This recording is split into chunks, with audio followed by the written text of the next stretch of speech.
It's my pleasure to welcome you to the keynote lecture of our New England Leadership Summit here at Harvard. Our lecturer this evening is Rebecca Goldstein, who's the author of Betraying Spinoza, Incompleteness, and most recently 36 Arguments for the Existence of God, a work of fiction, and many other books in addition to that. I know all of you guys are smart, and many of you have been probably called a genius. Rebecca has been called a genius by the MacArthur Foundation. So that's, in my book, it counts a little more. Sorry to be too snooty, but anyway, I just had the pleasure of having an awesome conversation with her about the Enlightenment. I think maybe the most fun conversation I've had about the Enlightenment that was less than an hour long ever. So I will stop getting in your way of enjoying Rebecca's great mind and welcome her to the stage.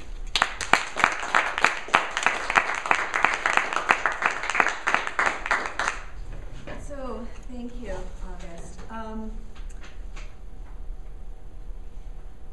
Last night when I couldn't sleep, I'm an incurable insomniac, I decided to look at what you had sent me about the talk, and you had sent me some of the past talks. And so I started to look at it, and I saw that they were of a very practical nature.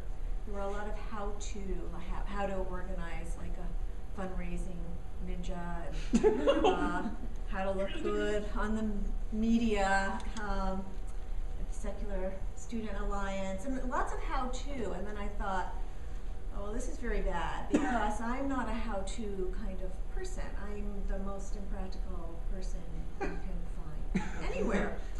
In fact, I have two daughters, and they always considered me absolutely hopeless in the motherhood sphere because of my impracticality. And I was the last mother always to know where you went to buy the thing you absolutely had to buy that week. And then when I would find out from some more competent mom where to get it, I would get lost, on the way. And what happened was, then they went to college, and they majored in philosophy, both of them.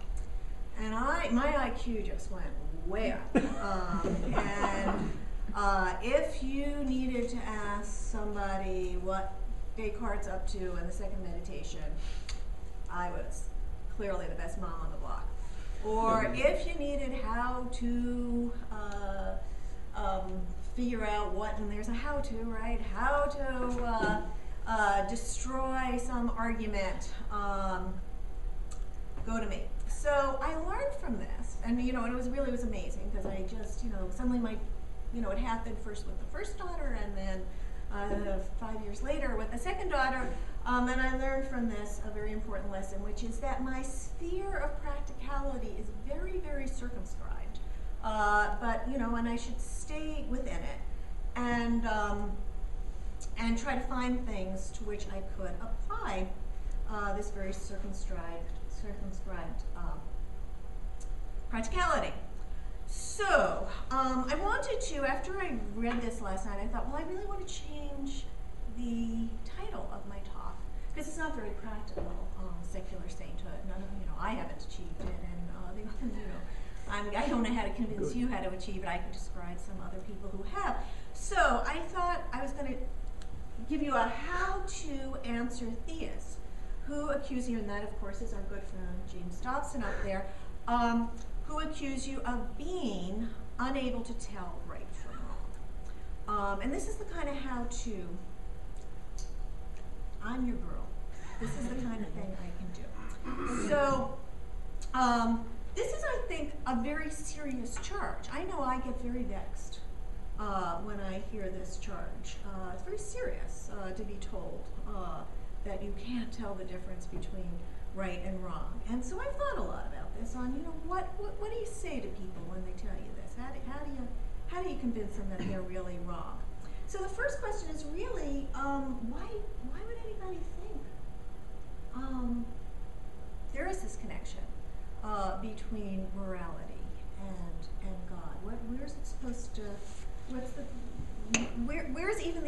recognition that without God there's difficulties. And yeah, so what's really presumed here about this connection, this affinity, and why is it assumed that religion makes morality non-problematic, whereas the absence of religion makes morality problematic? So the first thing is that moral facts are very weird. They're very, very strange. If there really are facts to the matter about the difference between right and wrong, they're somewhat strange facts. And the way philosophers sum this up is with the notion of normativity. So what kind of facts can ethical facts be? First of all, they seem very different from all other facts. They don't describe how things are, but how things ought to be. So that even if the world were devoid of all ethical action, let's say Hitler had won, wiped out all of us people who had no right to live, everything was run according to Nazi dogmas, it would still be true in such a monstrous counterfactual world that world was monstrous, right? Was ethically monstrous. That these facts would still be true, even though they were not describing anything empirically. That there's some way in which moral facts, if they exist, rest on a different level from empirical facts. It's often claimed.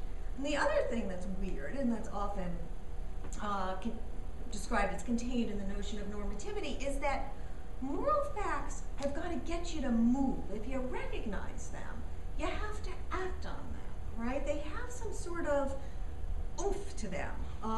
They don't lie there limp and inert, right? So if I really become convinced, for example, that I have to give a certain proportion of my income to people, and I really, to those who don't have it, who those can't make it on their own, I really believe this to be true, I'm going to feel something, even if I don't do it, I'm going to feel some push from that fact. At the very least, I'm going to feel guilty, right? It's going to have an effect on me.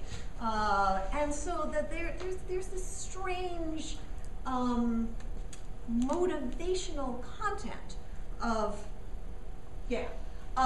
that's Bernie, the motivational speaker, of ethical facts, right? They reach out to you, and even if they don't move you, you know that they ought to move you. That's kind of tautological, right? That they ought to move you. That's what they're saying. So ethical weirdness, this is a very short description of it, but I'm sure it's familiar to you. It's said to present us with a kind of fork, a devil's fork, I call it, that either there's some extra ethical foundation that grounds ethics and injects them with this kind of oomph, tells us why we ought to be moved by them, and that shows the claim that they make on us, or else ethics is a mere subjective chimera, and in the words of Ivan Karamazov, all is permissible. This is taken. So what it's felt is that, if these are really trans-empirical facts, if they don't rest on simply the way things are, but the way things ought to be, and unlike other empirical facts, they would also, give us this push. There are these magical things.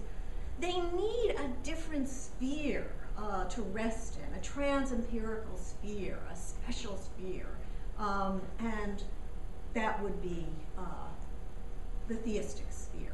So that's, something, I think, of the intuition there, stemming from the weirdness of moral facts. So one thing you can say is that there are no moral facts. That's something you could say. You could say, look, all there are different cultures, and they have different points of view, and there's really no fact to the matter, a difference between right and wrong, and, it seems when you're, within your own culture, that's the way things have to be, but there's no cross-cultural affectivity to this, and in any way, we ought not to think so because that's intolerant. That's already getting a little inconsistent there, because we ought not to think that is already presuming a kind of morality. So one often hears this sort of thing, and it's very easy to catch people in a Socratic way in their own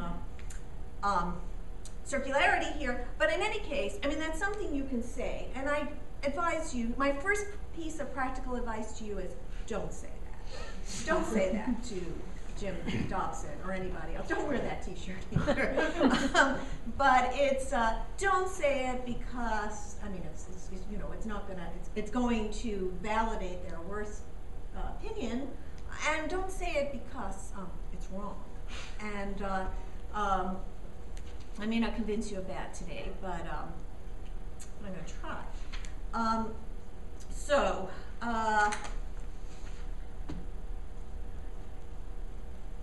Here's a second piece of advice. Here's what you should say. And it's something that can actually, it shows that appealing to God doesn't help in the least, right? That this, you know, I was trying to build up this trans-empirical nature of ethical facts that somehow calls for trans-empirical grounds. Wave your magic wand. God is trans-empirical. This is good. It doesn't do it. It doesn't do it at all. And this is a very, very well-known argument. It goes all the way back to Plato and the Euthyphro, and I like to call it Plato's knockout punch. And it's really the most practical advice I have to give, is to memorize this argument of from Plato's Euthyphro. So basically what happened is, if those of you who, have you all read the Euthyphro? Yeah. If you haven't, read it. I mean, it's just, or I will tell it to you, and then you don't have to read it. So anyway, Socrates meets Euthyphro, who's on his way to press charges of impiety against his own father. And Socrates says, oh my gosh, you're just the guy I've been looking for. I need you to help me figure out what impiety is. I've been racking my brains over this. Can you tell me what impiety is? And after Socrates knocks down various arguments, he finally gets Euthyphro to say something general enough, which is that, look, impiety is doing what's displeasing to the gods. And then Socrates asks this, or Plato rather, this brilliant question: do the gods dislike the impious because it's impious, or is it impious because the gods dislike it? And here's a little cartoon I found. This is translating it into terms of rightness and wrongness rather than piety and impiety. Is something right because the gods say so, or do the gods say something is right because it's right? This is a really brilliant argument, because here's how to unpack it. Here's how it goes. Either God has a reason for his moral choices, or he doesn't. So God tells us to, you know, give to the orphan and the widow, and so does he have a reason for this? Either he has a reason for this, or he doesn't. If he has a reason for it, then that's the reason. God wants you to do this because it's the right thing to do. And reference to God is completely redundant. It's beside the point. There is some reason in virtue of which God wants you to behave this way. If that reason is good enough for God, it's good enough for us. Figure out what that reason is. And that is the reason. But know, if there is a reason, that there's a reason independent of God. Or God doesn't have a reason. Right? His choices are mere whims, caprices. He might just as well say, go rape the widow and the orphan. Sometimes he does say that, actually. Eat pistachio ice cream every Thursday, and face Milwaukee while you do it.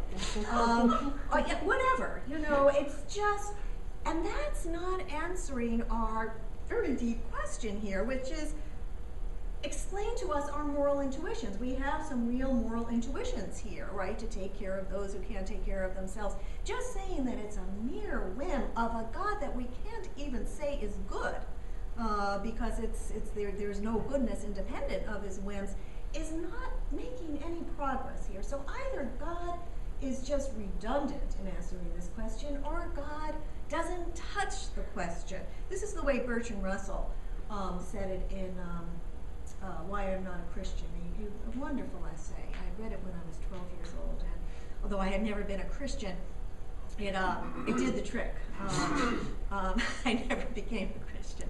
I am not. This is his analysis of the moral argument. I am not for the moment concerned with whether there is a difference between right and wrong, or whether there is not. That is another question. The point I'm concerned with is that if you are quite sure there is a difference between right and wrong, then you are in this situation. Is that difference due to God's fiat, or is it not? If it is due to God's fiat, then for God himself, there is no difference between right and wrong. It is no longer a significant statement to say that God is good. I put it even stronger than Bertrand Russell here. It's not even you can't say God is good. It just doesn't touch the question that we're answering here. If you are going to say, as theologians do, that God is good, you must then say that right and wrong have some meaning which is independent of God's fiat. So,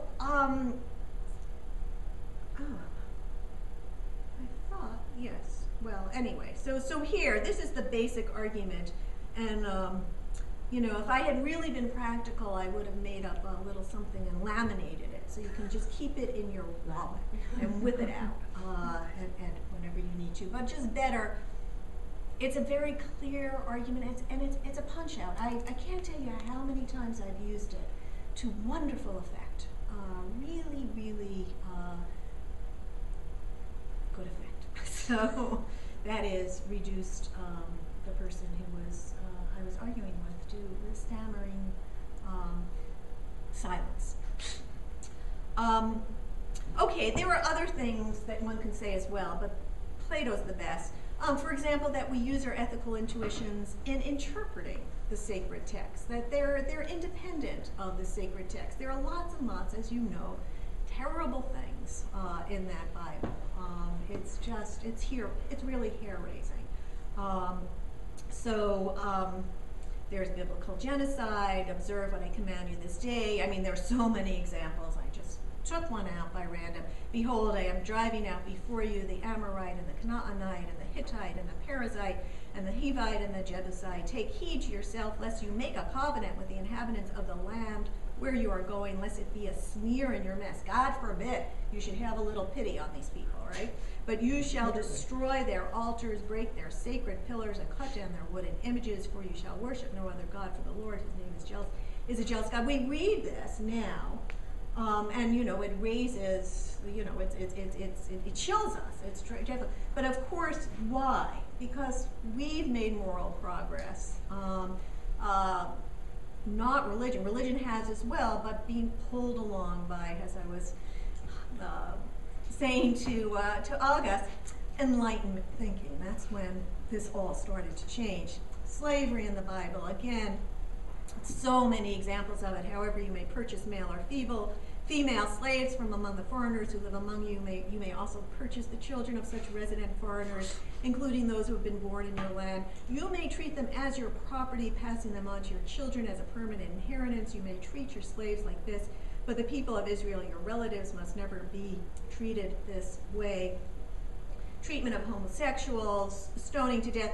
I went actually online to look at biblical treatment of adulterers, which is the same, but it was too upsetting because they were contemporary. They were coming from the Islamic world. Pictures of women being stoned for adultery or for, accusations of adultery. Okay, so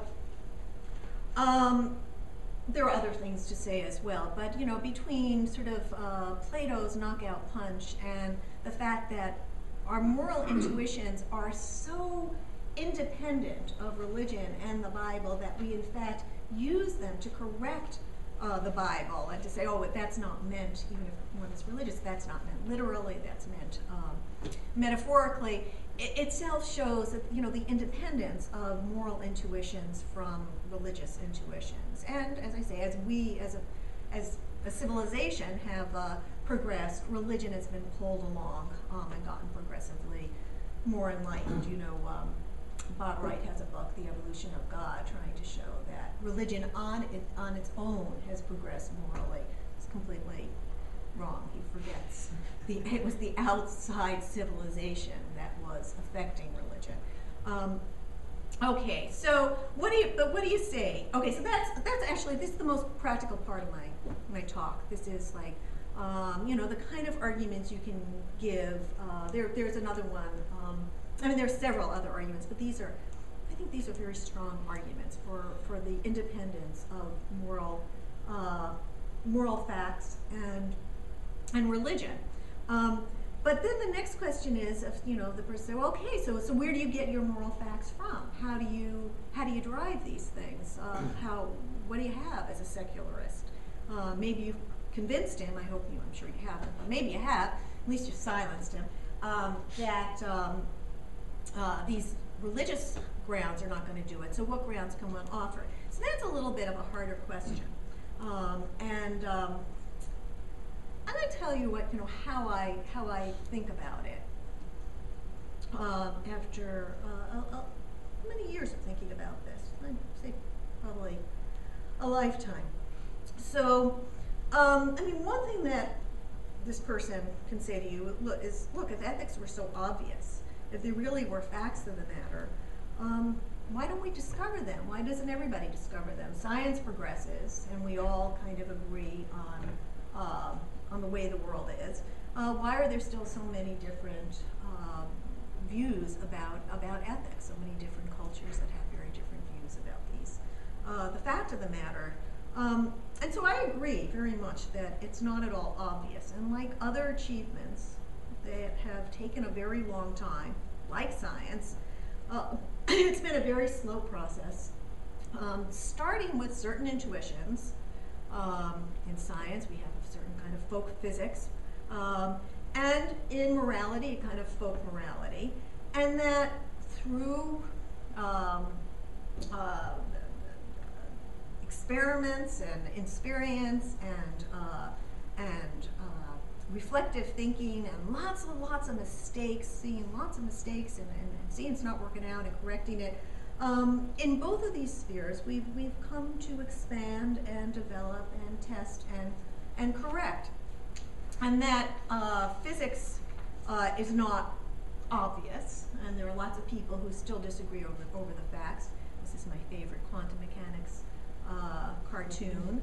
This is Institute for Quantum Physics, and you are here and here, right? This is the problem of entanglement that we have in quantum mechanics. And ethics isn't intuitively obvious either, and that doesn't mean that we haven't made a great deal of progress and come to some kind of unanimity. So here's my Hobbes and Calvin. I don't believe in ethics anymore. As far as I'm concerned, the ends justify the means. Get what you can while the getting's good. That's what I say. Might makes right. The winners write the history books. It's a dog-eat-dog world, so I'll do whatever I have to and let others argue about whether it's right or not.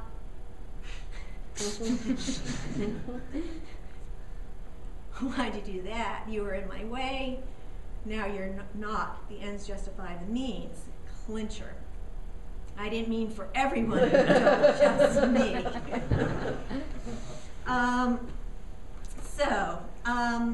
I think this is a really profound cartoon. Both physics and ethics begin with intuitions. Folk physics, there are a bunch of things. Two bodies can't occupy the same space at the same time. I really just include that because I love my animation. Our folk physics serves as the starting point for theoretical physics, where it's expanded, modified, and we actually reach conclusions that are very counterintuitive, right? In 20th century physics, relativity theory, and quantum mechanics, which we are still trying to come to terms with, reach conclusions which are, you know, simultaneity is not absolute. Once two particles have been entangled, if you do something, they can go very, very, very far apart, and if you do something to one, you're instantaneously going to affect what happens to the other, action at a distance or non-locality in quantum mechanics. This is crazy stuff, very, very counter to our intuitions, but they start with our intuitions, and then there is this reflection and lots going on, and we progress. And our moral theories start with intuitions, which unsurprisingly concern ourselves, right? That's, I didn't mean for everyone, you don't, just me. We have very strong intuitions, and they're moral intuitions. And they're contained, in fact, in moral emotions. And that's what gives morality its oomph. That's why it moves us. It actually starts with certain kinds of emotions. That's why it has a hold on us. That's why it gets us to act, or to at least feel guilty. Hume, one of my great heroes, had said that reason in itself is absolutely inert. There's got to be an emotional aspect here, and these emotions that constitute our core moral intuitions, not surprisingly, concern ourselves and our own kin. And they, there's a very straightforward evolutionary explanation for them. So one of the most interesting emotions is outrage. This is a very strong, interesting, and moral emotion. So imagine this situation. I'm lying on a beach, and I'm blissfully soaking up the rays. That's, of course, me. And a man comes trudging in my direction, and his trajectory takes him directly through the territory that's occupied by my supine, lovely form. And he sees me, but he doesn't think it's worth his while why should he, to divert his footsteps. You know, I'm there, he just keeps going, puts his big fat foot right on my belly. And the emotion that I'm going to direct toward him is going to go beyond a mere howl of pain and displeasure. It's going to contain certain accusatory thoughts, which, censored, express something along these lines. How could you? It would have cost you next to nothing to go around me or to step over me. And you didn't do it. You didn't choose to do this, as if avoidance of my agony doesn't merit the slightest effort on your part. What is that you didn't see in this situation a reason to behave differently? Now, who among us would not have that emotion, right? That is a complicated emotion, outrage, right?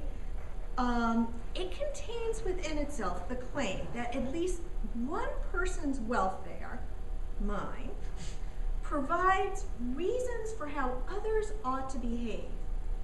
And outrage comes naturally to all of us at a very early age. I mean, if any of you have been around little children, raised little children, you know how early it comes, right? That sense of outrage on one's own behalf. And, you know, it's basically a evolutionarily, it's a kind of expression of one's evolutionarily endowed certitude that one matters, right? We never have to talk ourselves into this, that we matter, to ourselves. That's never calls for any convincing. I mean, even when we're in the throes of despair and considering suicide, it's our despair that matters. It's our suicide we're contemplating, right? It's our pain that we can't bear to go through any longer. It's that we matter is almost identical as just being ourselves. This is actually one of the deep insights of my hero Spinoza. He calls it conatas. You know, that this it is what really contains one's identity, the commitment to one thing in all the world in a very, very special way, that you want that thing to persist, to survive, and to flourish in a very, very special way. And one thing is that it's oneself, right? That this, it never calls for an explanation. Even the things that I most want to persist and survive and to flourish, for example, my two daughters, it calls for some explanation. I have to tell you, if I were to show you a picture and I say, you know, my whole being is wrapped up in these girls. You know, when they're happy, I'm happy. When they're sad, I'm sad. And then you would say, well, why? There must be a reason for that. They're not you. My daughters, you say. So there's something else you have to say. But when it's your own self, there's really nothing you need to say. This is something that Spinoza talks about. And that it comes out in emotions like outrage, in how could you? The how could you is already the suggestion that there exists a reason in one's own agony for a person to act otherwise. That's why it's a moral emotion. It's making reference to reasons for actions, that somebody's situation gives other people a reason to act. And it's contained in the very emotion of outrage that we all have. We're already there in the moral world. We are at about 2 years old as soon as we start showing outrage. So suppose you have this egoist, right, who says he's no stranger to outrage on his own behalf. I mean, he's human. Everybody feels it, right? I mean, anybody lying on a beach having some fat guy step on him feel outrage, even he. But this guy feels to see any appeal that others can make on his own behavior. So what can one say to a person like this? And here's where reason comes into play. What you say is, what makes you so special, right? You've got a choice of 3 things, Mr. Egoist. Give up, if you can, a great part of your emotional life. Outrage, resentment, anger, all sorts of emotions. By renouncing, you just give up that, say, I'm not going to feel it anymore. If I do, I'm not going to, I'm going to unwind it, unravel it. I have no right to feel that. Or justify the claim that you inhabit an entirely unique moral position in the universe, such that you're entitled to lay claim to the ought situations contained in these proto-moral emotions, but no one else is. Or recognize that the ought situation that presents themselves so clearly to you when it's your own rights that are violated apply to others as well, right? That second one is frankly suggestive of lunacy, right? Somebody who would say, that they alone occupy this place in the universe, in the cosmos, that gives them a right to make claims to others, but nobody else does, is, that's kind of lunatic. And I like to compare it to somebody, say me, who could say, I'm very, very special because I'm always here. There's no being here. Wait, why do I think it's fat there? That's no good. Whereas everyone else is always there. Well, something's dreadfully wrong here. Right, but okay, so now this is something that everybody, let's get away from that. That's fatness. What are you talking about? Oh, okay, maybe it's just here, or it might be, it's just mine. Got a little body image issues going on here, what can I say? Okay, so yes, so that is what that second alternative would present. Somebody who's I'm really very special. I'm always here. Everybody else is always there.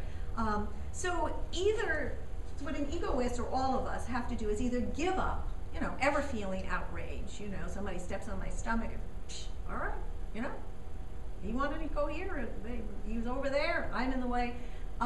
Or recognize whatever it is that I'm so clearly seeing about the situation. There are very fancy ways of saying this in the history of philosophy. Kant's categorical imperative.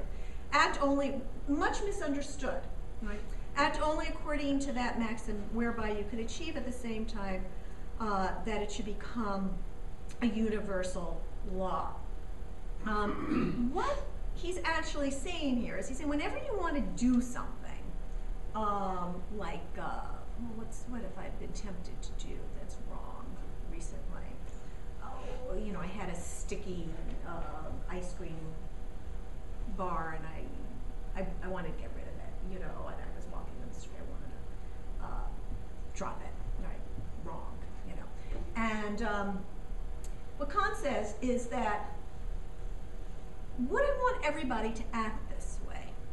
And the thing is, it's the important thing here, what he's testing here is, are you giving too much weight to it's being your action, your being you? That's what this is supposed to be getting at. That it's, am I thinking that I somehow inhabit a special place in the universe? That this is something that would be okay for me to do because I want to do it, because I'm being inconvenienced by this thing. But I certainly wouldn't want other people to do that. I wouldn't want this to happen in general. And if that is what's going on, that shows that once again I'm giving too much weight to the fact that I just happen to be me, and that the moral point of view asks us to not give too much weight to that. And so that's what's going on here. It's a test. And there are other ways, you know, the golden rule. It's the same basic idea. It's that whatever one's seeing in one's own situation, when one's feeling outrage or a moral situation of what's coming to you, it can't be just about you. It's not just about you. What makes you so special? Nothing. Nothing makes you so special. You happen to be yourself, but you know what? Everybody else is in that same situation. Everybody else just happens to be themselves. This is the way reason goes to work, often with very fancy language like Kant, but in general, the basic intuition, the way reason is going to work, it's not so difficult. We all get it. We all have done it. We're all gotten there. So our commitment to ourselves, you know, oneself being oneself, my pain being my pain, the only pain I'm really going to feel, counting so much more to me than others, that unfortunately there are other moral emotions that kick in and push us a little bit, give us a little help here, because reason is weak and emotions are very strong. So there's moral empathy. And again, it's not all that difficult to figure out why evolution has endowed us with this. We are primates who created tight-knit groups which increased our chances of survival. We are rather slow. We have very long infancies, dependency periods. We're really at danger, very, but from all sorts of things, and we formed these social groups that increased our survival. Really had a great deal to do with our survival and our flourishing. So if my own well-being is dependent on the smooth functions of a group, then my ability to sympathize with the emotions of others has some survival value. And the sympathy that comes most naturally, of course, given our evolutionary past that has endowed us with these emotions, the sympathy that comes most naturally to us is that accorded other members of the group with which I identify myself. And actually it's about they've done tests on this, and the number of people, you know, that one can really intensely sympathize with is about 150, right? And this is the kind of hunter-gatherer group, largest hunter-gatherer group, that these social emotions have evolved to help the smooth functioning of. But here too, reason can go to work to widen the sphere of sympathetic regard when we start thinking about it. Why does one care about members of this other group just because they happen to be members of their of our group? I could have been a member of a different group. It's just sheer contingency.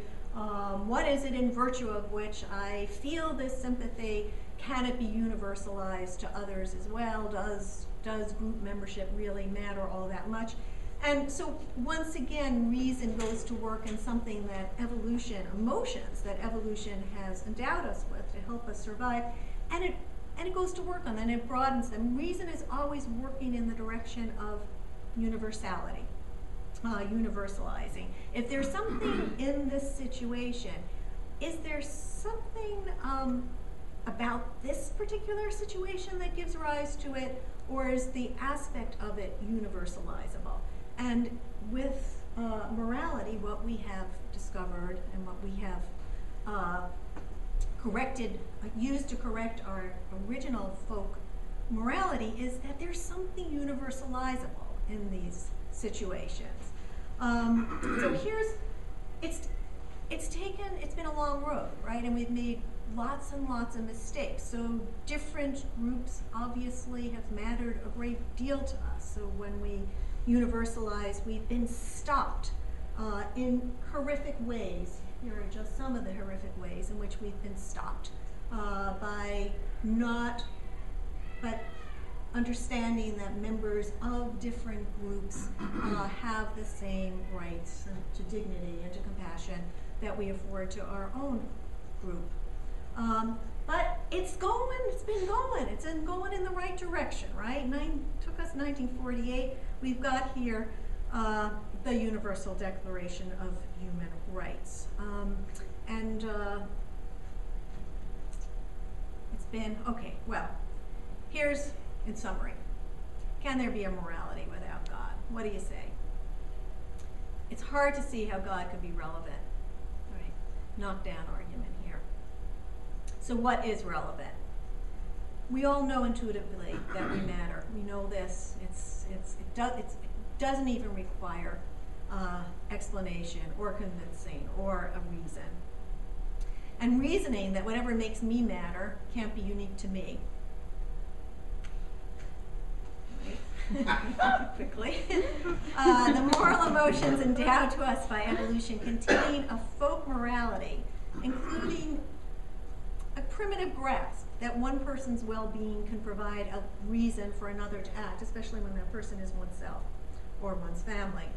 But the bias towards our own self and our own kin and our own kind must be corrected, and has been still ongoing process by reason. And I'm going to end with, we don't start with prayers. We don't end with prayers. But here's an incantation. It's a poem by Milosz. Human reason is beautiful and invincible. No bars, no barbed wire, no pulping of books, no sentence of banishment can prevail against it. It establishes the universal ideas in language and guides our hands so we write truth and justice with capital letters, lie and oppression with small. It puts what should be above things as they are. It is an enemy of despair and a friend of hope. It does not know Jew from Greek or slave from master, giving us the estate of the world to manage. It saves austere and transparent phrases from the filthy discord of tortured words. It says that everything is new under the sun, opens the congealed fist of the past. Beautiful and very young are philosophia, and poetry her ally in the service of the good. As late as yesterday, nature celebrated their birth. The news was brought to the mountains by a unicorn and an echo. Their friendship will be glorious. Their time has no limit. Their enemies have delivered themselves to destruction. Thank you.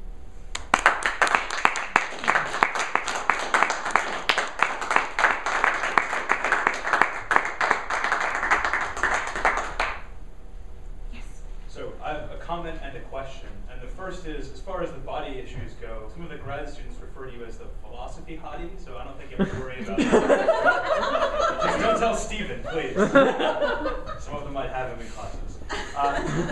My second question was something you said about group membership. Yes. I was a philosophy major, so I wanted to talk about philosophy only. And my question is, care ethicists suggest, somewhat counter to what you just said, that group membership matters a huge amount to moral sentiments. Mm. And they would cite statistics, like you just said, the network of people that you can actually empathize with is limited to about 100, 150, 180 people. Yeah. They would say that's proof of, that's just how far moral networks should expand. Do you find their analysis compelling at all, or do you think they're just tribalists in a sort of way? So there are two different questions. I mean, there's the psychological question and there's the philosophical question, right? So psychologically, clearly group membership matters a tremendous amount, and you know, and all of the testing shows that it does. But you know, the question is, ought it? And can we change also the way we feel?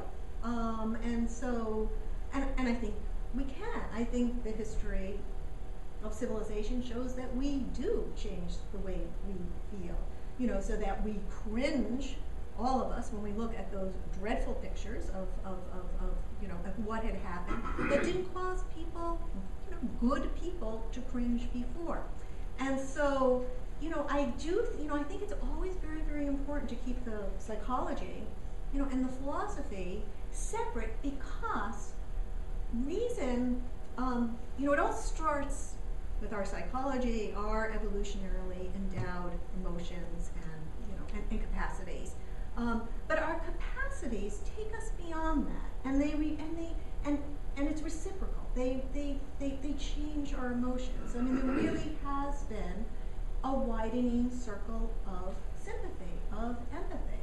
I mean, we see it now in how we regard animals. You know, I think this is the next stage. I think that my great-grandchildren will look back at the way we, you know, didn't flinch at the way animals are treated, and think, and feel what we feel when we look at, you know, that horrible slide of children dying in concentration camps and slaves being beaten. So I was just telling August, you know, I was just you know, looked at my soap this morning and noticed it said cruelty-free, and I thought, you know, we're getting there. We're really, and it's so. Yeah, I mean, how many people can one actually, you know, network with and really feel involved with, and you know, yeah, there's probably some limit, but that doesn't mean that our moral sentiments can't be made wider than that, and they have. I mean, they really have. If we look at the history, you know, Western civilization, we see the change in our moral sentiments. And it's always going in the right direction. You know, it's always a widening. I mean, there have been some terrible, terrible setbacks. 20th century saw some extraordinarily terrible setbacks. But they were attacks on the entire direction since the Enlightenment. They were attacks on the Enlightenment. I'm talking, of course, about Hitler and Stalin. Yeah. So, first of all, thank you very much for the talk. It was really useful and inspiring.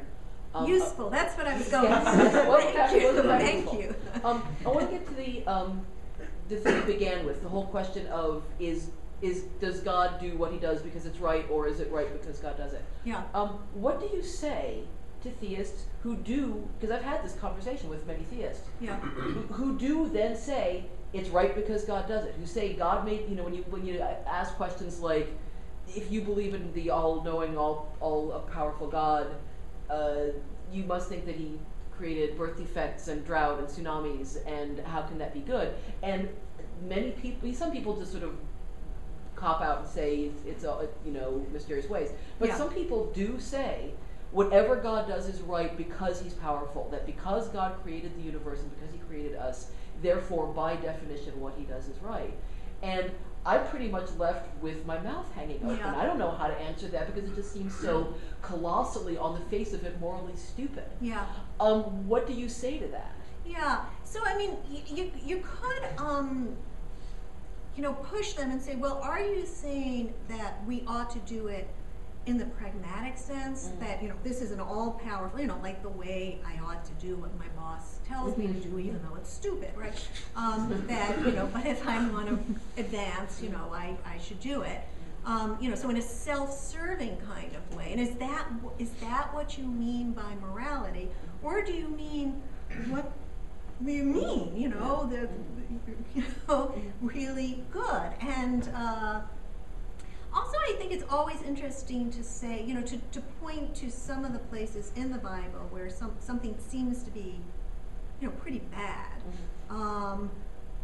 For example, the binding of Isaac, and then say, well, look, if God had not held Abraham's hand, if he had let him slaughter that son, would that then have been good? Or do you think that God held Abraham's hand because it's the good thing to do? And so it's not simply God's fiat. I mean, that story is so amazing, that story, because it really is telling. I mean, it actually takes place in the Bible, in Genesis, right after Abraham had the temerity to argue with God. It's immediately after this that God's announced that he's going to destroy Sodom. In Hebrew, Sodom. What was that? Sodom. That's it. Sodom, right? And in Hebrew, it's Sodom. And and Abraham argues with him and says, surely the righteous one cannot destroy the innocent with the guilty. And God said, okay, you find me 50, and I won't destroy it. And then he doesn't find 50, and then they keep reducing. It's like dickering with the numbers there. It's like, what about 40, 30, 20, and then he can't even find one. And then he's silenced. And then the very next thing is God says, go sacrifice your son. And it's like God is sort of saying, you think you can reason, you think you can morally reason here independently of me? I'm going to just tell you to do the most horrific thing that goes against, everything and see if you do it. And it's such an interesting story. So I think that clearly is the intent of the Bible there, to say there can be no morality independent of God's will. And if you think so, God's going to test you, because this is an audacity that God will not tolerate. I mean, I don't know. I mean, sometimes I wonder whether I'm giving too much credit. It's a primitive book, the Bible, but it really actually seems to be coming to grips with that question.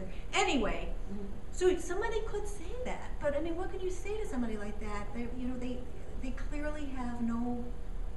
Do they have no moral sense? I guess I would keep prodding and prying. I mean, is there no independent moral sense here that you would ever turn on God? Had he not done this? Is your morality entirely based on authority and fear of punishment? And is this just a pragmatic ought, or do you really think this is a God who cannot independently even be said to be good, because there's no goodness independently of God? I mean, I don't know what to say. It seems I wonder whether somebody. I've never actually had that happen to me. I've had it. It's frighteningly more than once. So it's an unsettling argument to face, and yeah. Well, sometimes I think there is a limit to reason. Yeah. I've discovered this. Yeah. There are certain people who cannot follow a logical argument, and there are certain people who, you dig, and they don't seem to have a moral sense. And if there is no moral sense, there's nowhere to, there's nothing to dig for. I'm sorry if I cut anyone off here, but actually I have to step out in 5 minutes. Do you guys mind if I ask a question? Okay, so I want to make sure I get this right. As I understand it, your definition of empathy is, in a sense, I'm here and you're there. I mean, to boil it down to the bare bones and basics. Is that fair? Empathy, no. Okay. Empathy is feeling a degree of pain at other people's pain and feeling. It's an emotion. It's a feeling with.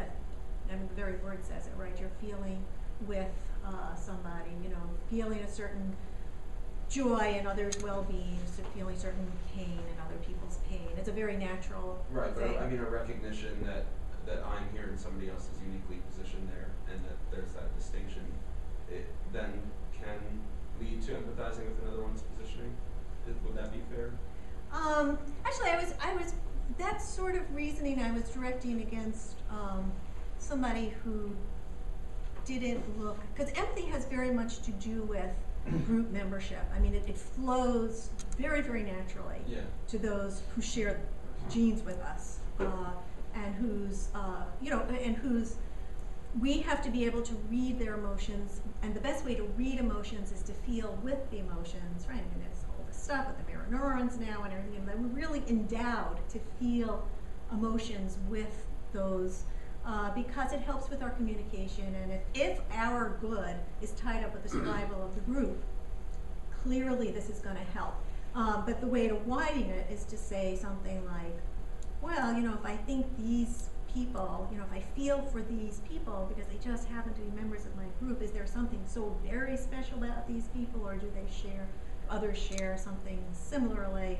You know, and what one has tended to get towards, especially in Enlightenment thinking, was that the notion of person is the moral carrier, not member of my group, but person. So to put that in specifically in the context of what you were just talking about, which is a similar conversation I've had many times, how would you see empathy playing a role in a desire to deconstruct a theist's God image? If it is not infringing on your rights or freedom, does that suggest an empathy gap? Or how, within that context of saying a broadening of our empathy would include members of groups outside of our own? So specifically within atheist, agnostics, and the humanist communities. Yeah. Do you know does that make sense? Should we feel empathy for members who are not, I mean, people who are not members of our right, and does here? A desire to sort of deconstruct their God images, as long as those God images aren't infringing on our rights or freedom, does that suggest an empathy gap? Is I guess what I'm asking. Yeah. So, so in some sense, you're asking, you know, I mean, how much should we care if others hold views that are quite different from ours, views that we think are false? Yeah. Should we try to correct them, etc.? And I think we should, right? Because I think it's a bad thing to hold. I'm a philosopher. To me, to hold a wrong opinion is, I'd rather hold a true opinion. I think we all would. I mean, when we say that we believe something, we're saying that it's true. We're kind of losing out if it's false. Kind of losing in the belief game if it's false. You win if it's true, right? That's what it's all about here.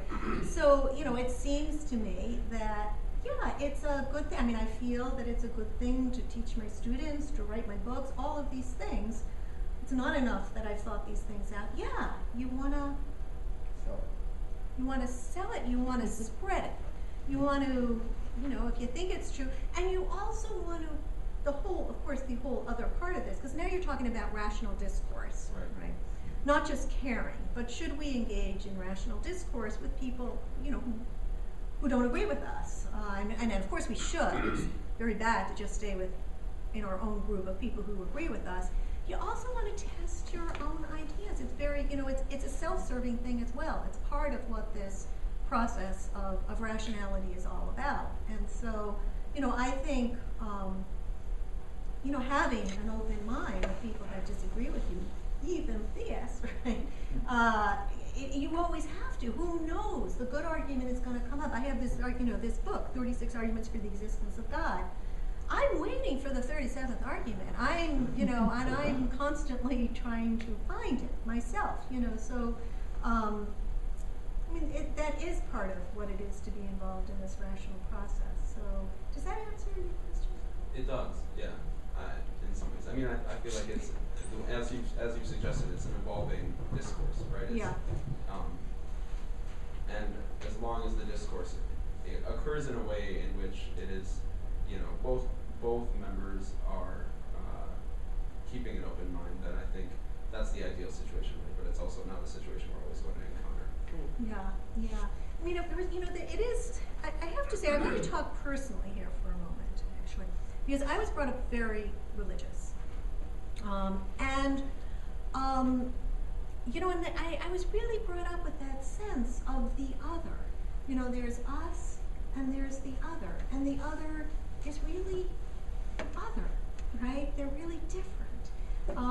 And there was more involved. They're after us too. I mean, there was there was a lot of this, and I, got exposed to writings of people like Bertrand Russell, and it was such an opening for me.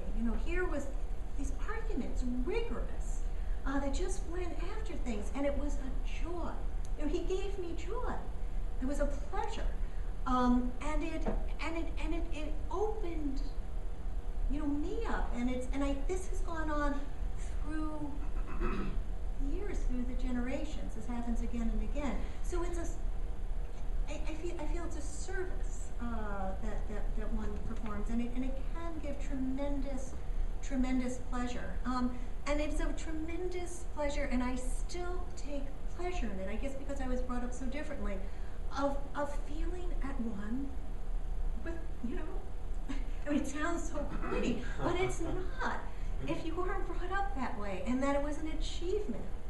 It was an achievement of reason, and then working on the emotions to feel just as close to those who were, far from my group, from a different history, from a different, as those who shared it. I mean, this is a joy.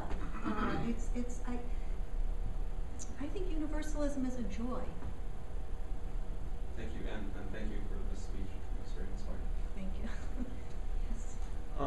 I had one idea for what you were asking about, that person that just says, well, everything that God says is right, whatever he chooses it to be. One argument that you might be able to use against that is say you're arguing with somebody that's against gay marriage, and they're opposing gay marriage.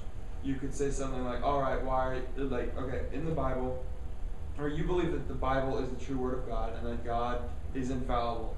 If that's the case, why are you, it doesn't say anything about gays not being married. What it says about gays is that gays need to be stoned to death. Why aren't you making the argument that gay people need to be stoned to death? Rather than... That might be true. Make this argument far away from stones. Or reverse it and say, why aren't you arguing in favor of polytheism? Because the Bible approves of that. Yeah. Yeah, that's what... I just thought that might be an interesting argument to see how they react to that. Yeah.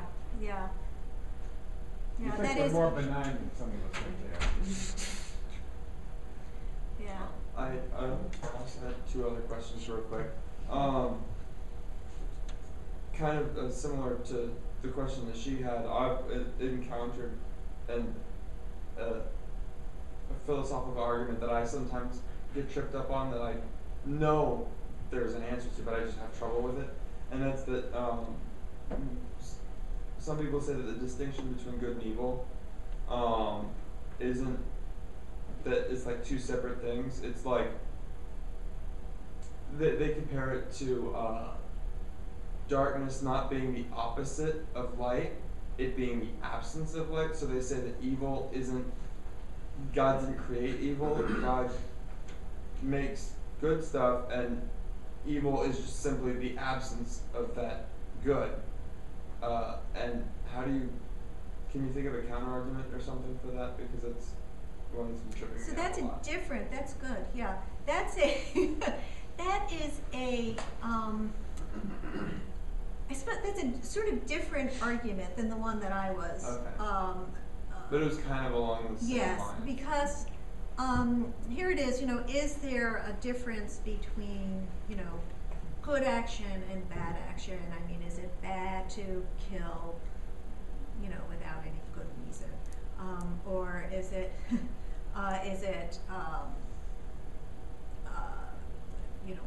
good to give, help those who have no means of helping themselves, that sort of thing. Here, I mean, the question that I think that you're bringing up is the problem of evil, which is a problem about the nature of this world. That this world, and which does seem to have an awful lot of suffering in it. Evil in that sense. That there's a tremendous amount of suffering, and that seems empirical evidence, really strong empirical evidence against the existence of a beneficent, omnipotent, omniscient God, right? That it's very, very hard to reconcile the evil of this world with that hypothesis, that there's a God who is all-powerful, all-good, all-knowing, and cares about us. Yeah, and when I try to make that argument, that you're saying that's what they come back with. Exactly, so that's, yes. So that's what it relates to that argument. And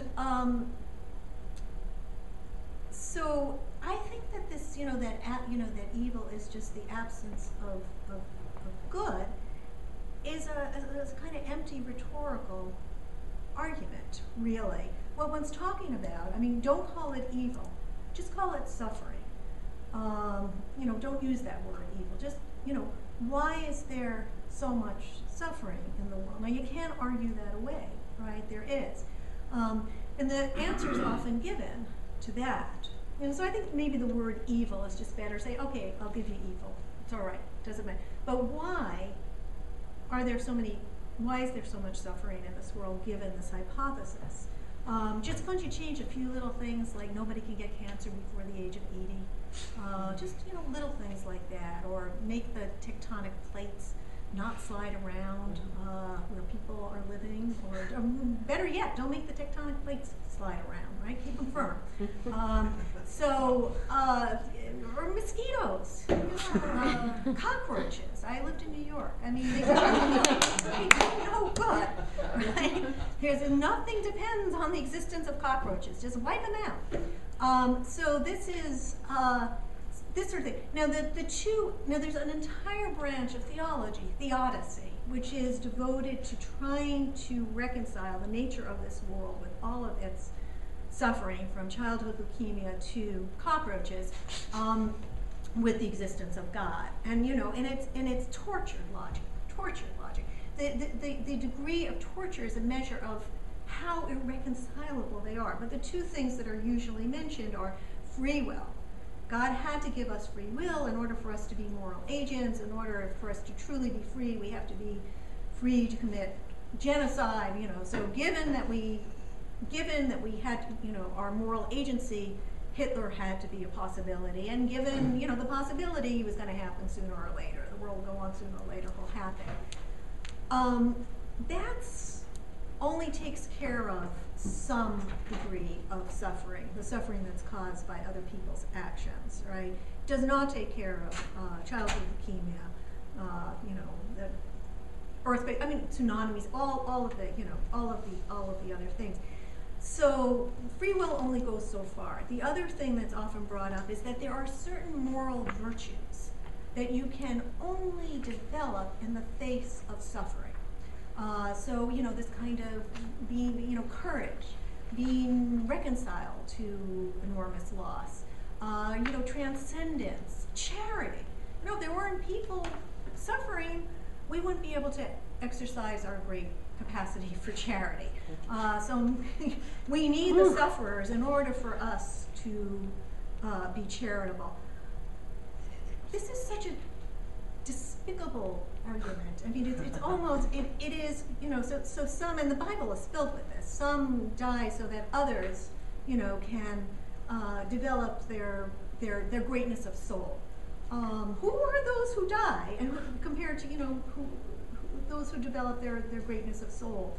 It's outrageous. And what about those little kids who suffer and are never going to get the chance to develop their greatness of soul because they don't have the capacity, because they're little kids, and they're, I find that these answers, I find them evil. If there's anything evil, I find these answers evil. They're not taking suffering seriously enough,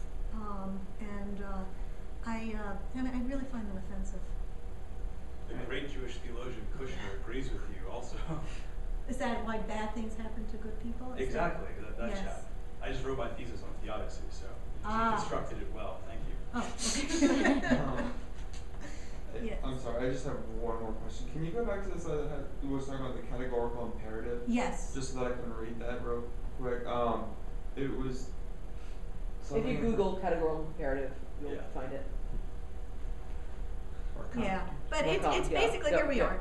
I think I act No. only according to that maxim there, whereby you can at the same time will that it should become a universal law. So if I want to do something, Yeah, I mean, and I like, say, but I want everybody to do this, and then I see I wouldn't, that means I just want to do it because I'm me. You know, I'm given too much, I'm not taking the moral point of view, which is one that doesn't overly weight the fact that I happen to be me.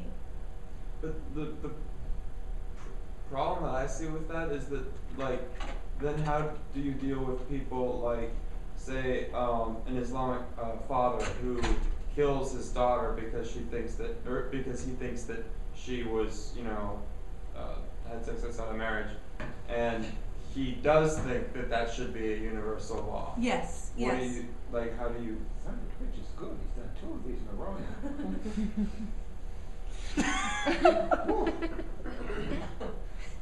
That is good. Yeah, so he is actually, this test is kind of a negative test. It doesn't show you that you've actually got something moral. It shows you that you don't, right? It's a way of weeding out a particular moral handicap that we all have, which is that we take ourselves very, very seriously. I mean, we're very committed to ourselves. And this is a way of counteracting that. It doesn't mean if you counteracted that, you've actually arrived at, you know, Yeah. morality. You might be doing some very, very bad things and saying, yes, I would like everybody to do this. So it's necessary but not sufficient. Exactly. It's necessary or not. It's a falsifiability. It's very scientific. You know, in science we always try to falsify. We can never actually prove we have something true. It's a falsifiability test. That, you know, this is not. You're not acting. You haven't even started to act ethically here. You're rating yourself too much. Yeah. You've been so terribly helpful in this that I want to try to help you. Good. The predicate is the fact that when the pre-inquiry magazine that had the Danish cartoons published in it hit the newsstands, Borders bookstore decided to ban it. So Tom Flynn took the only rational action he could. In the next edition of his magazine, he cut out all of those lines around the articles. In other words, he banned the borders. Now, there are probably 3 people in the world who noticed that, but he likes to amuse himself. Sounds like Tom. I'd like you to look at what you transcribed up there. Yeah. Tell me what's missing. Act only according to that maxim whereby you can at the same time will that it should become a universal law. Something missing? What is? Anybody else? What's missing for you? What is it? The period. The period. Oh, a period, thank you. Yes, yes. Could that explain your perception of overweight in the previous picture? Oh my goodness. Is that where you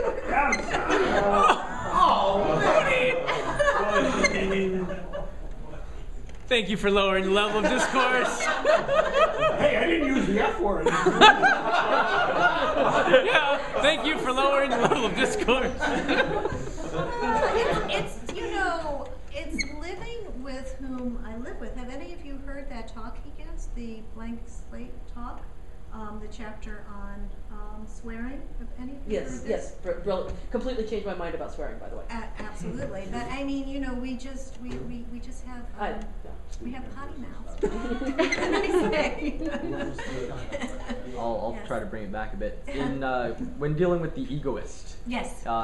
Yes. we declared the second option absurd, to say that the egoist lives in an entirely separate moral universe. There are clearly some distinctions that we would accept. What standards are we using to accept or reject distinctions in who deserves moral consideration? So, for example, what kind of distinctions are you? We think it perfectly reasonable that rocks don't deserve moral consideration, and so I see. very, very simple organisms don't. Yes. And obviously we've decided for some reason that it's a question of consciousness or pain or a number of other things. How are we to decide what to give moral consideration? Because we can't just go by our instinct, because as you say, it's an in-group, out-group, and reason. How do we decide that reason tells us to grant out-group the same empathetic urges, but not other organisms? What is the standard, and why should that be the standard? Yeah. So I really do think that, I mean, I think there's a lot of varying here, and that it's changing, and I do think that we're living in a time where we're questioning whether the operative word, as it is thought to be, through all of these moral thinkers, is person. Personhood is the thing that when I realize, what it is about me, in virtue of which a person should not subject me to certain behavior, it's that I'm a person. And that's of course why the abortion issue has been, such a huge one. What constitutes a person? Some people would say, and they tend to be vegans, right? It's pain. It's in virtue of, it's pain and joy, and it's those emotions, and it doesn't have to be embedded in personhood. And if you do think that personhood, so there's clearly, but it's got something to do with consciousness. I think we always were drawing the distinction here with consciousness. How high and how complicated and how organized a form of consciousness it has to be.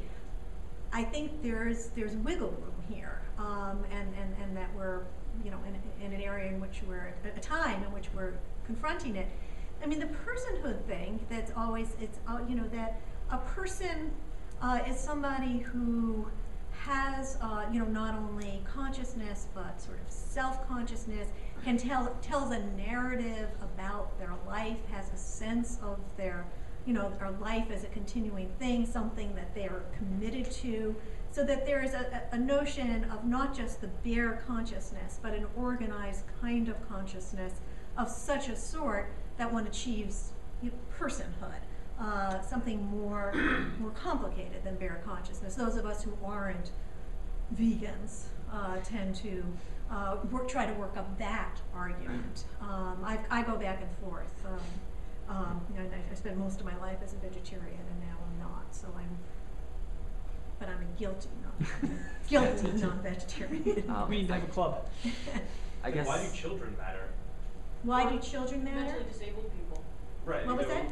There's lots of people who don't fit into the realm of personhood in that sense, who don't have Well, full children capacity. are. What children? A 3-year-old can't tell you a story of his life and his plans and projects.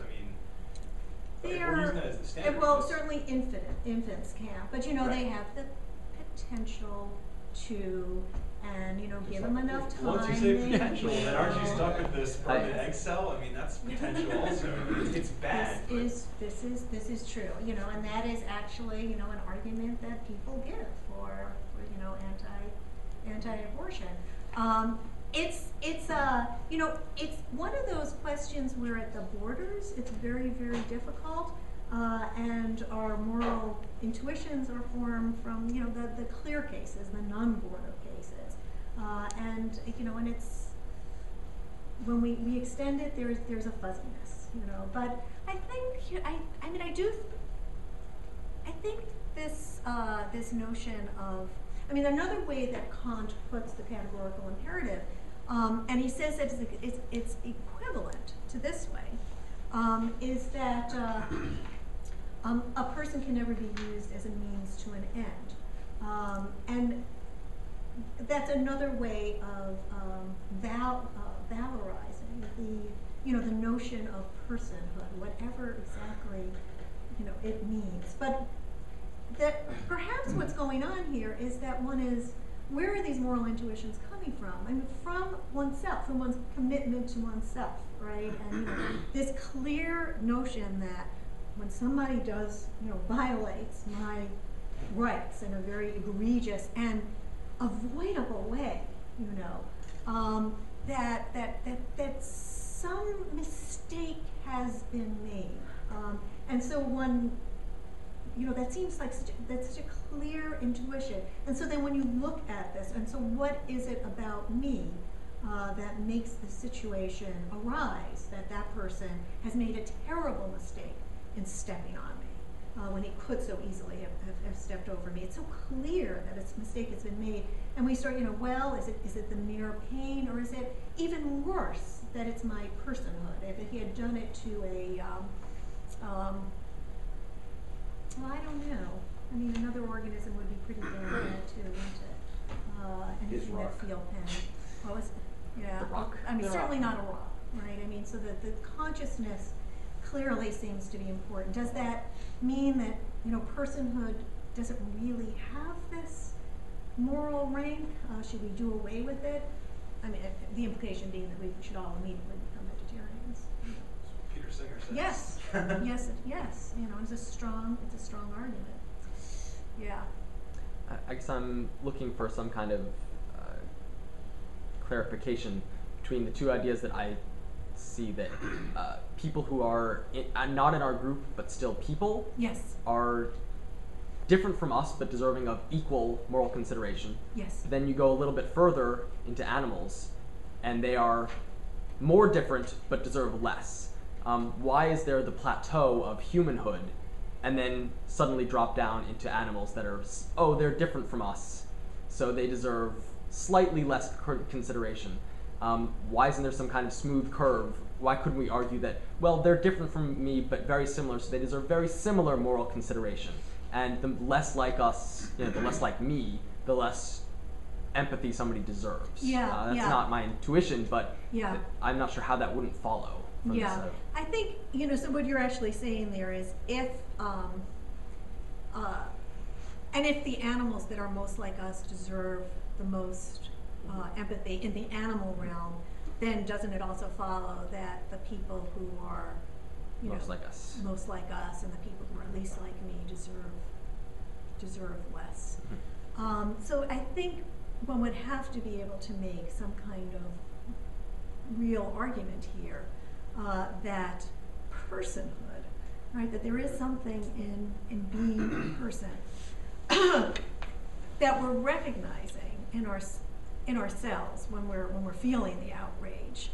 That is really only applies to. I mean, it can't be some contingent fact of my personhood. It can't be, they shouldn't do this to me because I'm, blonde, or small, or fat.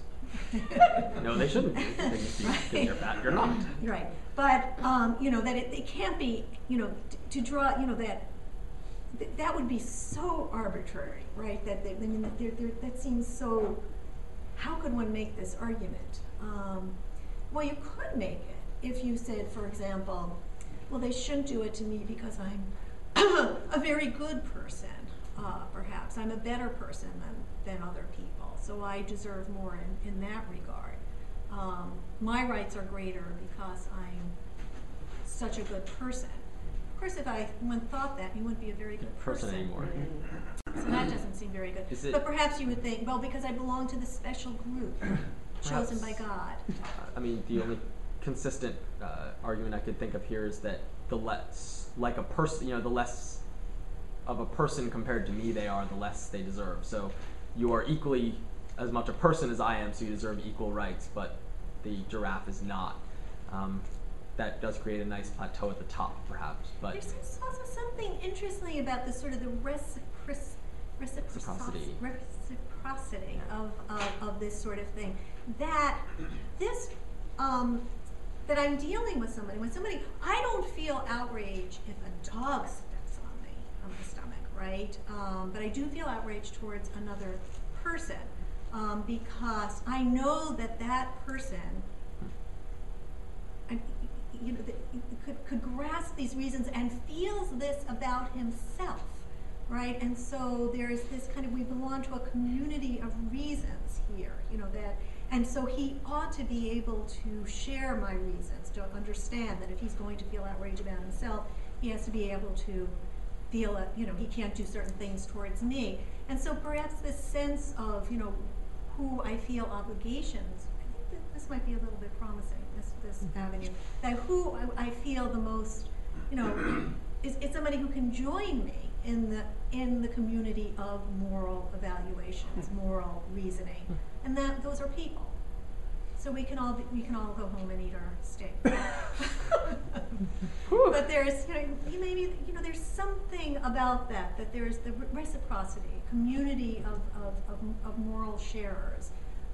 And that those are the sorts of people that I'm going to ask them to accord rights to me, I have to accord rights to them. This becomes Jesse's categorical imperative. Screw Kant. Hey, if they could name something after me, I would count that my life successful. I have a hard time accepting the notion that there are any moral facts.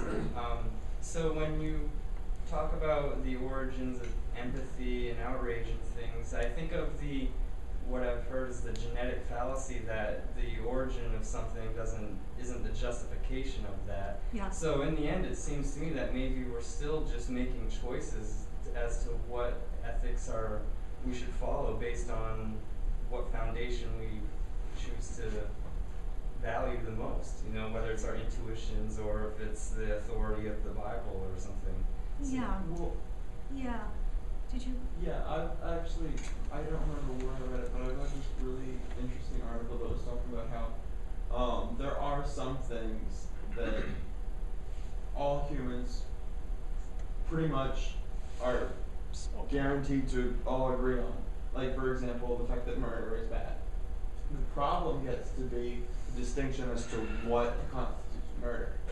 Like, for example, in the example of, say, abortions and pro-life and pro-choice people, he or she, whoever was writing the article, was saying that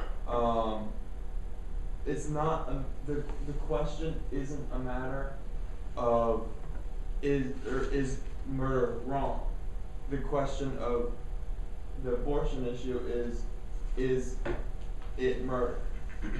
And so that's kind of a thing about. Yeah, you could actually say, I want to say something else about your question, but also you can say that there's great unanimity of moral agreement. It's always the differences on who counts as a person. So Nazis and me, we agree completely.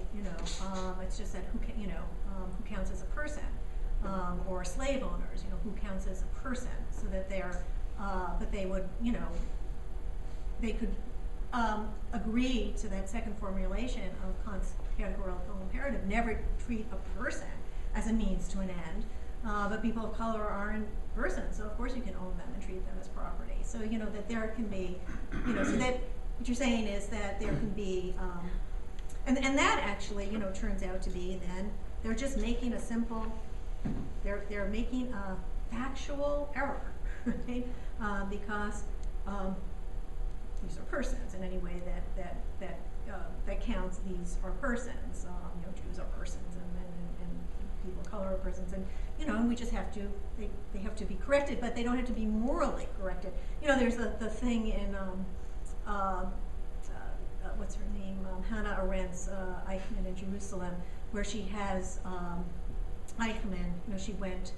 She was a philosopher, and she was writing for the New Yorker, and she went to the trial of Eichmann in Israel when he was caught tried crimes against humanity, and she said, when he was questioned, he quoted Kant's moral imperative. I mean, he was a good German. Every good German could quote Kant's moral imperative, right? You know, that it had nothing to do with not knowing, you know, having moral reasoning. He was just making a little factual error, right, as to whether these were cockroaches or people, right?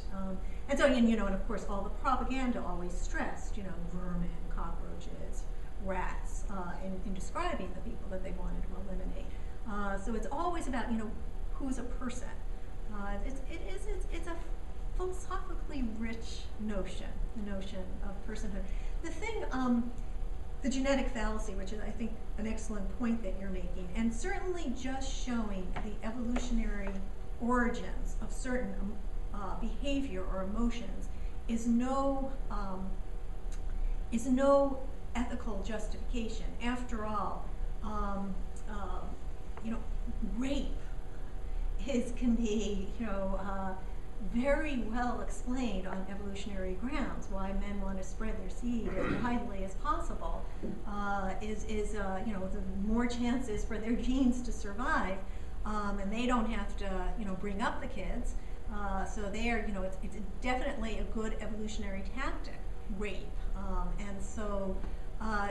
So just giving the evolutionary origins for something does not constitute an ethical justification. So that's not quite how the argument was going. It was you know, like, it was really saying that here, one of these emotions is a very complex, or a few of these emotions are very, very complicated emotions that involve judgments, that there are judgments sometimes in emotions. This is another point that Spinoza makes way ahead of his time.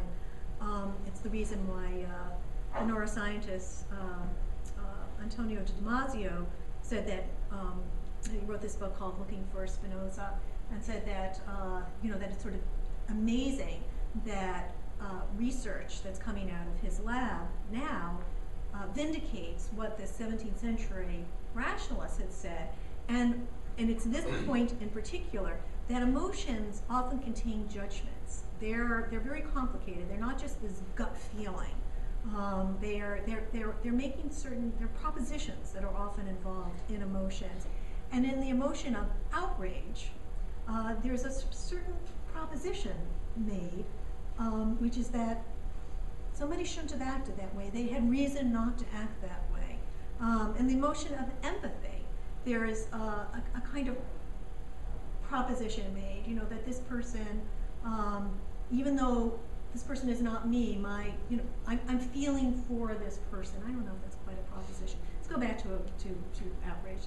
That's a clearer case. But that there is a moral statement being made. I think that empathy, rather than being a moral statement, is like a kind of push. It sort of comes in there and helps us along. I don't think empathy on its own does it, but it's a good push, getting us to feel in the direction of others.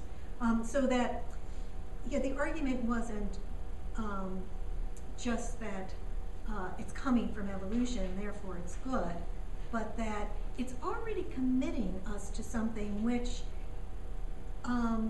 we're already standing in moral ground, at least as regards ourselves.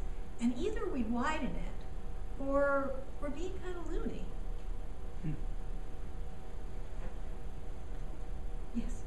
I just wanted to add, I was doing my research for a presentation I'm giving tomorrow. I came across, something you already know, a gentleman named Franklin Littell, who was a Methodist minister, and apparently described as the foremost scholar of the Holocaust. And he apparently spent his career trying to determine how the Christians of Europe could stand by and basically permit or stand silent while 6 million Jews were slaughtered, not to mention the other 6 million people who were slaughtered. And he came up with an answer, and he said it was contempt. Basically, almost 2,000 years of contempt by Christianity for Jews. So they realized that Jews were people and had similar emotions, but they had utter contempt for them. taken with that? Yeah. And it fits also so much with what's going on today. Yeah. That Yeah. theists seem to have utter contempt for people who don't believe in their deity. Yeah.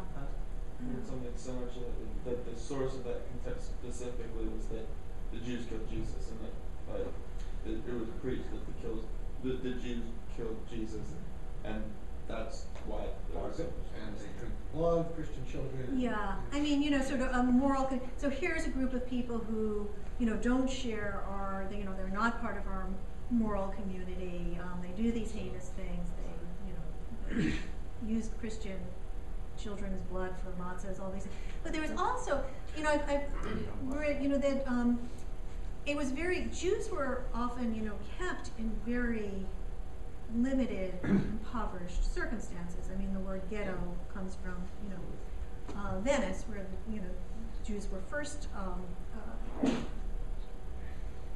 had to live there, but often kept in, you know, tremendous poverty, because it had to be the case, if they had done this terrible thing, that they were being punished. I mean, to see if Jews were thriving, it was a kind of counter argument that they had done something wrong. So therefore, you know, and so it had to be, if in fact they had done something so dreadful as to kill the Lord, they must be punished.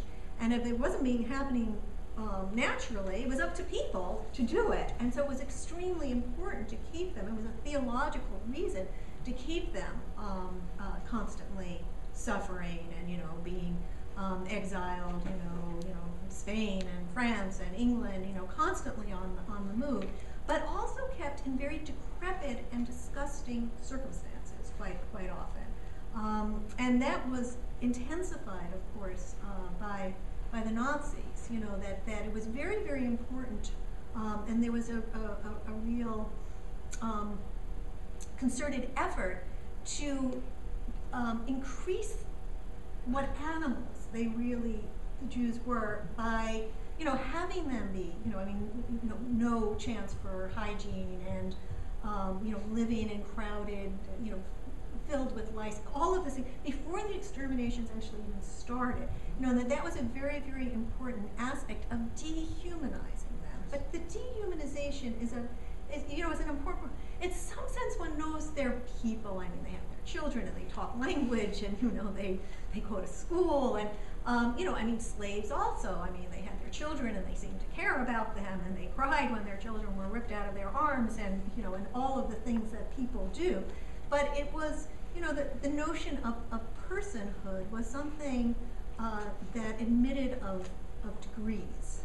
And I think that one of the great moral insights that we've gotten from moral philosophy is that the notion of personhood does not admit of degrees. If you're a person, you're a person all the way. You know,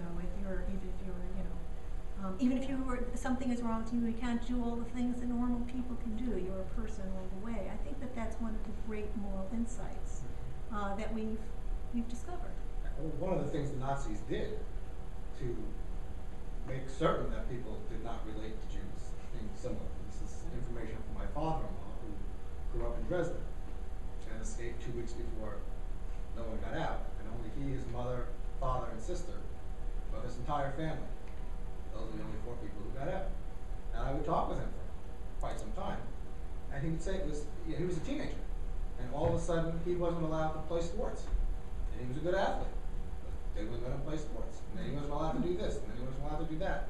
And so the kids that he was with were like, well, what's wrong with him? Something must be bad. Something must be wrong. Yeah. And so we developed right there and then. Yeah, yeah. But this process of, as you say, also that had been going on for, you know, millennia of a kind of, you know, I think that's a little bit of an ethnocentric analysis. What's that? I think that's a little bit of an ethnocentric analysis. Bring up Rwanda for a moment. yeah. There was no moment of dehumanization. It went from Gradual, neighbors and friends to hacking people to death with machetes.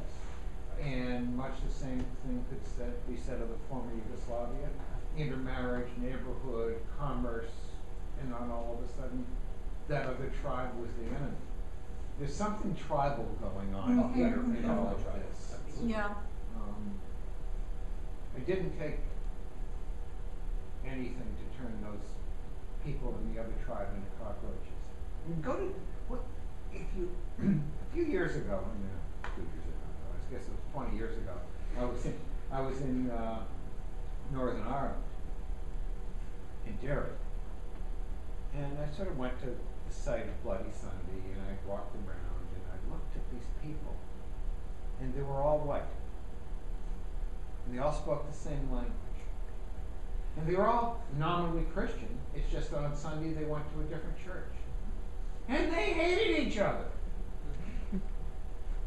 Yeah. I mean, I learned that at Georgetown, actually. When I went to Georgetown, it was amazing because the Italian Catholic hated the Irish Catholic, and vice versa. And they get into fights, and I said, but you both hate me, right? And they go, yeah. That's Philadelphia too. Same thing. The Irish Catholics, the Italian Catholics, they fight. Jews are over there. They broke up into the groups.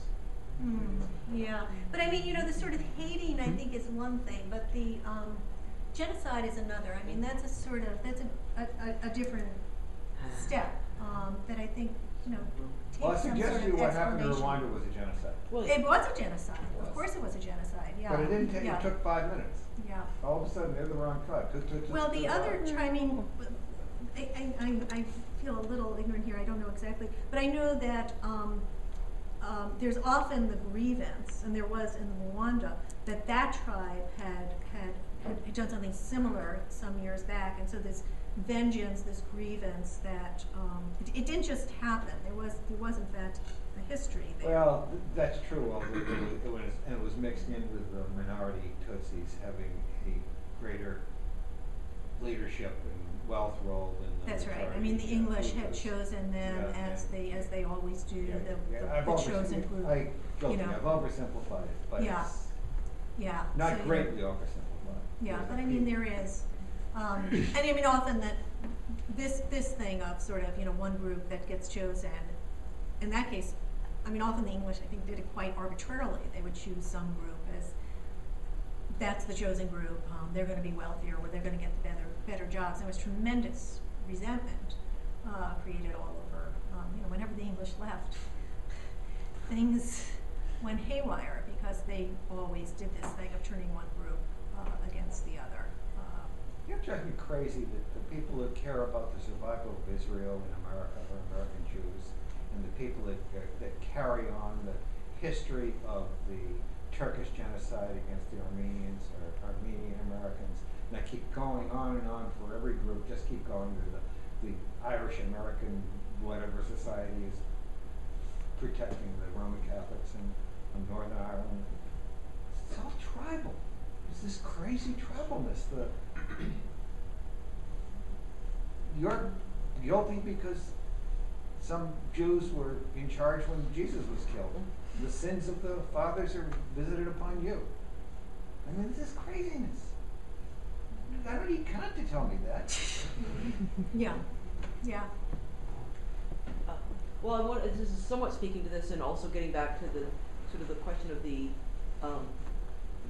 possible genetic roots of ethics. I mean, I don't know what you think about there's this current research about are there fundamental human ethical values.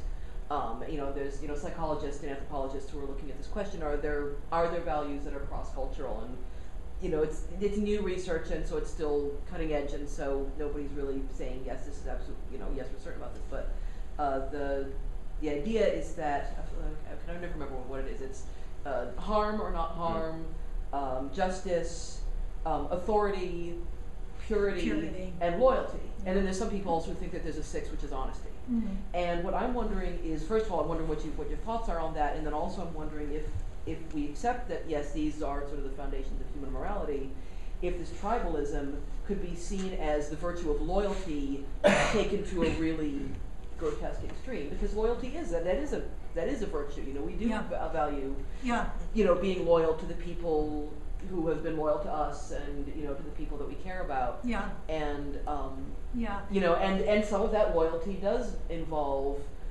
and then when you combine loyalty with justice, it does involve, well, these people did something really bad to the people that I'm loyal to, and so therefore justice has to be exerted. Yeah. And then that gets just distorted and made grotesque. Yeah, yeah. And I mean, and often what kicks in is also the purity thing, Yeah. because we see the other group as a carrier of impurity of some sort, and that often happens before mass murder and Yeah. genocide. And so, I think that's very true. And they've done actually surveys, and people who identify themselves as religious will rank what is the most important values very differently from secular or liberals, and loyalty and authority and purity are very strongly ranked as moral values, whereas in the case of secular humanists, it's fairness, and honesty, and if that's counted, but fairness is the thing that Fairness and ranks, harm, yeah. and harm rank. So, and okay, so here's my incredible bias here, which is that some of these, there's an explanation for all of these. There's very, very strong evolutionary explanation for disgust. This is one of the most natural emotions. The thing that what's his name, Paul Ekman, who does the research on faces. There are 5 fundamental expressions, and they occur within, I don't know, a few hours of a kid being born. And one of them is disgust. It's a very, very natural emotion, and it's extremely important because it keeps us from ingesting harmful things and away from you. So swarms are harmful, and we're very disgusted by swarms, and not to speak of bodily effluvia, and all of which carry germs, and so that's fundamental. And that this, given the metaphorical creatures that we are, that we extend this emotion of disgust to all sorts of things, and it becomes moralized, and and there's a very, very strong emotion in religion. I mean, spiritual purity, wanting, and mortification of the body, being disgusted by the body. It's a very, very strong emotion in religion. Anyway, so fast days and purgings and whippings and all of that stuff. So, I mean, my own feeling, of course, is that, can reason go to work on any of these, and see what, yes, there really is something here, and it can, and there's some work to be done, and it can be universalized. It can go to work on 2 of them, fairness and harm, and the other ones, Not so much, yeah. No. There's a good evolutionary explanation for them, but in moralizing, for example, disgust, you can't really get the grounds unless, they come from on high, and those are, but reason itself doesn't seem able to really provide grounds for those moral emotions. So I would say, and that's why Enlightenment values have so concentrated on harm and fairness, because those are the ones that are susceptible to grounding and to universalizing, seeing the point of. I mean, that's a very biased, Well, it's a secular anti-religious humanist, statement. liberal, It's a I secular stand about humanist this, argument. So, but there it is. I mean, I think reason. I mean, the only way to ground those other ones are on the basis of authority, religious authority, of revelation, holy books, stories passed down, and we know those not to be very reliable. Yes. So Does this go on forever? So before I ask my question, I did want to offer to make this or whatever one you want to be the last That's question. really So, wonderful. I'm enjoying it. okay, good. Yes. You look pretty happy. It was So just a question of inquiry. whenever you would like to stop, we Yes. can stop. So I guess my question relates off of Andrew's question up there about sort of the existence of moral facts, and I found I also, like Andrew, have been a skeptic of moral facts Yes. as sort of these extant things on their own, and I really enjoyed your answer, and I guess I'm still trying to wrap my head around it a little bit though. So you're sort of saying that it's not necessarily that they're existing out there, but that once you've committed to the notion that you should be treated in such a way, Yes. then you need to engage in discourse with well, you need to be willing to say where are the limits. Yeah. If you Exactly. That is how I would like to do it. I mean, no trans-empirical grounds, no. That we've got our foot in it already. We could give that up, but human life is almost impossible without it. Therefore, we have to be consistent. And Sure. that is something, and that's what's been going on in the history of moral progress. So to summarize, once we've opted into the notion that we feel that we ought to be treated some way, then we have to start talking about about oughts for everybody else. That's basically Is it. that okay? That is basically it. And they're not out there. They're, it's our moral psychology, which can be explained, but it's planted in us, the notion of reasons for action. Yeah. And that, unless I'm going to say, look, I'm the one who's here and the rest of you are all there, I'm going to have to say, look, if I'm going to ask you to treat me a certain way, there's no way that I can't treat you that same way. Okay. Consistency, logical consistency.